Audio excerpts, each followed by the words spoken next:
സാധാ ശനിയും ഞായറും ഞാൻ ഭയങ്കര മടിച്ചാണ് കേട്ടോ. പക്ഷേ ഇന്ന് എനിക്ക് മടി പിടിച്ചിരിക്കാൻ സമയമില്ല. ഇന്ന് എനിക്ക് കുറേ കാര്യങ്ങൾ ചെയ്യാനുണ്ട്. ആദ്യം തന്നെ കുട്ടിയെ ഡാൻസ് ക്ലാസ്സിന് കൊണ്ടാക്കണം. ആ സമയം ഞാൻ അല്ലൂസിന് കുറേ എഴുതാൻ കൊടുത്തു, അല്ലെങ്കിൽ അവനിരുന്ന് TV കാണും.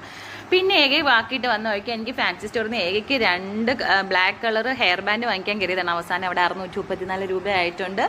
ഈ സമയം എൻ്റെ കണവനോട് ക്ഷമ ചോദിക്കുന്നു, ചിലവ് ചുരുക്കണമെന്ന് പ്രത്യേകം പറഞ്ഞിട്ടുണ്ടായിരുന്നു. അത് കഴിഞ്ഞ് നമ്മൾ പത്മനാഭസ്വാമിയുടെ അടുത്ത് അവിടെ നിന്നൊന്ന് തൊഴുതതിന് ശേഷം നേരെ വില്ലേജ് ഓഫീസിലേക്ക്. അവിടെ ചെന്നപ്പോഴത്തേക്കും വില്ലേജ് ഓഫീസാണോ എന്നൊരു ഡൗട്ട്. അധികം ആളൊന്നുമില്ല, ഒരാൾ മാത്രമേ ഉള്ളായിരുന്നു.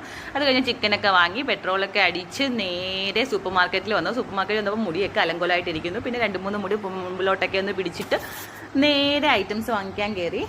അവിടെ ചെന്ന പാടെ എനിക്ക് ഇഷ്ടപ്പെട്ട ബിസ്ക്കറ്റാണ് ആദ്യം ഞാൻ തപ്പിയെടുത്തത്. പിന്നെ അത് കഴിഞ്ഞ് കുറച്ച് ഫ്രൂട്ട്സ് ഒക്കെ വാങ്ങണമായിരുന്നു. ഇത് കണ്ടല്ലേ, കുട്ടിക്ക് ഇത് കണ്ടിട്ട് എന്ത് ടേസ്റ്റാണെന്ന് എനിക്കറിയില്ല, അവൾക്കിത് ജീവനാണ്. അപ്പം അതിൽ നിന്ന് ഒരു പീസേ ഞാൻ എടുത്തിട്ടുള്ളൂ, കാരണം നല്ല വിലയായിരുന്നു. പിന്നെ സാധനങ്ങളൊക്കെ പാക്ക് ചെയ്ത് നേരെ വീട്ടിലോട്ട് ഓട്ടോ ആയിരുന്നു.